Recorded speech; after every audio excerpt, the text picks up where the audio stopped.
So over the last 5 months, I've been doing a lot of research on some of the most powerful and magnetic women that history's ever seen. People like Cleopatra and Anne Boleyn and Marilyn Monroe. These people who are just undeniably attractive and magnetic. And as I've been studying these women and what makes them so powerful and alluring, I've realized that there's a secret, this key component that they all have in common that's really been the source of their magnetism and radiance. Once I recognized this common thread that linked all of these magnetic women together, it became impossible to ignore. And suddenly I was seeing it everywhere. It blew my mind so much that I had to come on and share it with you guys. So that's what we're gonna be diving into today. The hidden psychology behind what really makes somebody attractive and how we can use that knowledge to put our best selves forward every day.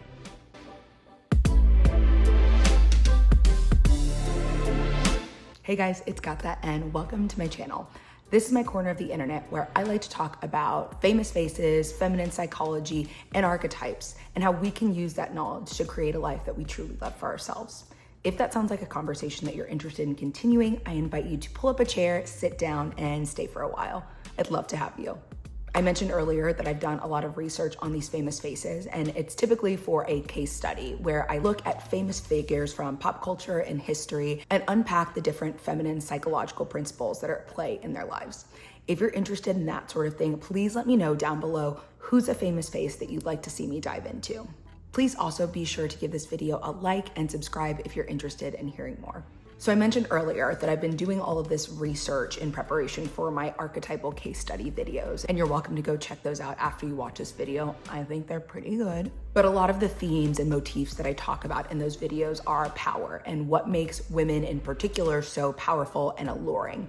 I think when we talk about these concepts with women as well, it's really interesting because their roles in society and the ways that they've yielded power throughout history has changed so dramatically. And so it's something that I'm really interested in diving deeper into. And something that these figures all seem to have in common, whether they were considered conventional beauties or not, they were all attractive. They all had this pull, this magnetism, and they seemed aware of it. Like they knew how to leverage that attractiveness that they had. And I was thinking about what was it that made these women attractive? What was the secret that they understood about being desired and leveraging that for their own benefit? Because here's the thing. Beauty is not this mythical concept that's just unattainable for some people. Typically, it's not something you're just born with. And don't get me wrong, there are certainly going to be people in the world that are just genetically blessed with the features that society has decided are pretty and desirable. There's always been a beauty standard, and so there are always going to be humans on this planet who fall in line with those beauty standards. That's just the way it is. But that's not the type of beauty I'm talking about. I'm talking about the type of beauty that shifts a room, the kind that creates a presence that's undeniable. It's that it factor, that thing that makes people say, there is just something about her. That's the type of attractiveness we're talking about harnessing today. Before I dive in further, I really want to get clear about what I mean when I use the word attractive. Yes, of course, it can relate to physical appearance. But when I mean attractiveness, I mean something that's way deeper than the surface. I'm talking about natural allure and magnetism, that thing that draws people into you. And for those of us who maybe don't naturally feel like we have that magnetic presence, it can be mystifying to see women who do. Like, how does she do that? Why can I not do that? Is there something I'm missing out on? When someone presents themselves in an attractive way to those around them, what's really happening is they're eliciting a response. That's all it is. Something about you, something about your presence is making people stop and feel something. The more people respond to you, and the stronger those responses are, the more attractive you're perceived to be. And this is really the core idea as to why beauty is subjective. And coming to this realization was a really beautiful thing for me because it helped me really understand why there are so many definitions of the word beautiful. Society will try and tell you that there's one mold that we have to fit into, but it's just not true. People are allowed to respond and be moved by lots of different things, and most of us are. We're all individuals and we come with our own experiences and preferences and backgrounds. And the way that we view the world is inherently shaped by those lived experiences. Let me put this in very simple terms that I think will help illuminate what I'm talking about here. I feel like in every marriage, there are two types of people. There's the pickle lover and the pickle hater. And somehow they always seem to find each other. I myself love a good pickle. My husband cannot stand them. We're talking about the exact same food, but it elicits a very different response from each one of us because we both have our own preferences, our own things that we like. Beauty is subjective in the same way. Two people can look at the same conventionally attractive face and have very different responses. I think it's so important that we try stepping away from this toxic idea that beauty is a competition. The world is set up like a buffet, filled with every variety of beautiful people and places and experiences. More than enough to go around. What you like putting on your plate at a buffet has no impact on what the person next to you likes having on their plate. We have been blessed in this world with endless amounts of different types of beauty, enough for us to feast on for a lifetime. On my channel here, one of my main types of videos that I really like focusing my attention on are these archetype case study analysis, where I look at different famous faces. I like to examine the way they move through the world, how they got their power, and how they responded to everything that was happening around them. And I've touched on some really remarkable women. I'm talking some of the world's most alluring women, like Elizabeth Taylor and Marilyn Monroe and Cleopatra and Anne Boleyn. Very different types of women, very different stories and different worlds that they were navigating through at the time. They brought different energy to their lives, different types of magnetism, but that's what made them so beautiful. That diversity is something that I've grown to appreciate so much. But with each one of those women, the common thread remained. They made people feel something. Anne Boleyn was able to stir up the passions of the literal King of England, so much so that he broke away from the Roman Catholic Church. In that same vein, she elicited really strong responses from the people that she ruled, who felt like she was something of a harlot and a homewrecker. Same thing with Marilyn Monroe. She undeniably had fame and popularity and glamour and beauty, but people saw her as a pretty one-note individual. She lived most of her adult life feeling trapped within the cage of what people wanted from her, because she knew that this persona of Marilyn that she'd created was what people wanted to see. And so she gave that to them, but at the cost of her own personal integrity. Why I find these women and their stories so fascinating and so compelling, because each one of them was dealt a different hand of cards in life, and each of them played them slightly differently.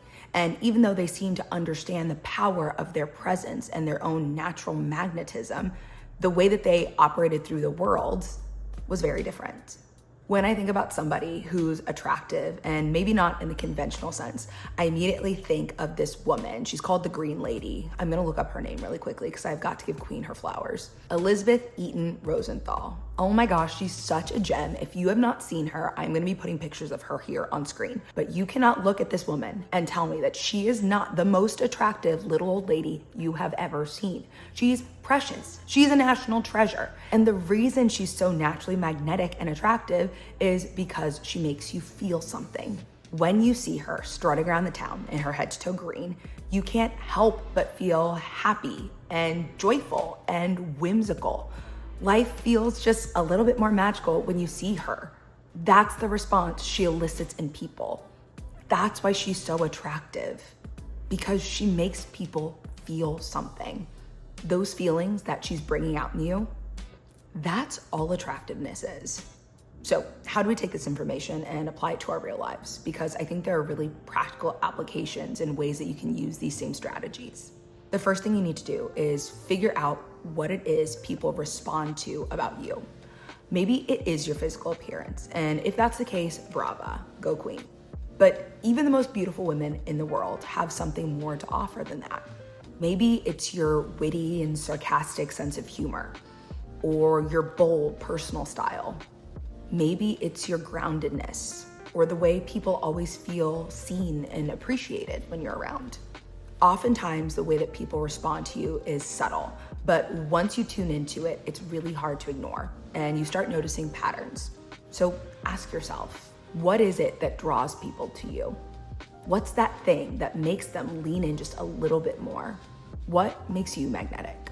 Now, there is a very important distinction that I want you to hear me clearly on. When you're taking the time to think about what people respond to about you, I'm not talking about the things that people like about you. I don't mean people like me when I'm sweet, people like me when I'm polite, people like me when I agree with them. That's the fine line that distinguishes leaning into your natural magnetism versus being performative. Performing aspects of yourself that you think people like about you is very different from leaning into those things that naturally pull people in. One is amplifying your natural gifts and talents, and one is trying to play a role for an audience. And that's gonna come across as inauthentic every time. And that's not really the goal of what we're after here. Once you figure out what those qualities are that make you naturally magnetic, you can make more of an effort to lean into those things instead of tamping them down. This is something I've experienced in my own life before. I am naturally kind of sarcastic and I have a dry sense of humor. And for a long time, I kind of trained myself to be small and to hide that aspect of myself from people, especially new people when I met them. While having a filter is great and very important, I found myself constantly in this anxiety loop where I was thinking about every little thing that came out of my mouth. I didn't feel confident to just speak and to let my humor fly and land with the people that it was meant for.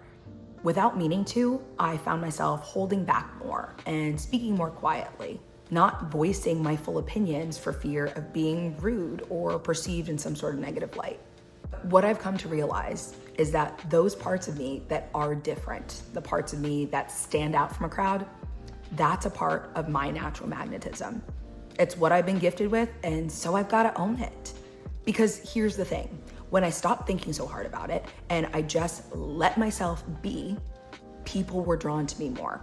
Not only were people drawn to me more, but the right people started finding me. It felt natural and good and validating to be able to move through life without performing it.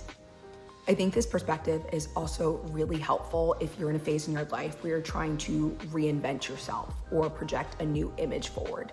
I think we all know that friend that knows how to have a good time. She knows everybody and she knows all the hot spots and she is never short of wild stories. But then one day that wild child friend grows up. Maybe she gets a career she's really passionate about, or she finds a cause that means something to her, or she falls in love and settles down. This framework is helpful because it allows that woman to intentionally shift the way she's perceived by others. Maybe what people used to respond to about her was her wild streak, her chaotic but fun-loving nature, her spontaneity. When she's ready to make the switch, she can start intentionally leaning into other aspects of who she is. Maybe it's her groundedness or her humility. Maybe it's her warmth or ambition or emotional intelligence. When someone consistently and intentionally changes the way that they show up and what they're projecting into the world, they shift the way the world sees them. It's how a party girl becomes a businesswoman or a dedicated stay-at-home mom. I want to point out that this method of rebranding does work because we see it all the time with celebrities. They want to switch up the script, change the way that the public sees them. Sometimes it works really well, and sometimes it doesn't. And typically it comes back down to that issue of authenticity. People are typically really good at sniffing out BS, even if they can't quite place their fingers on what the problem is at first. So I share all of these thoughts with you today to empower you to make that change.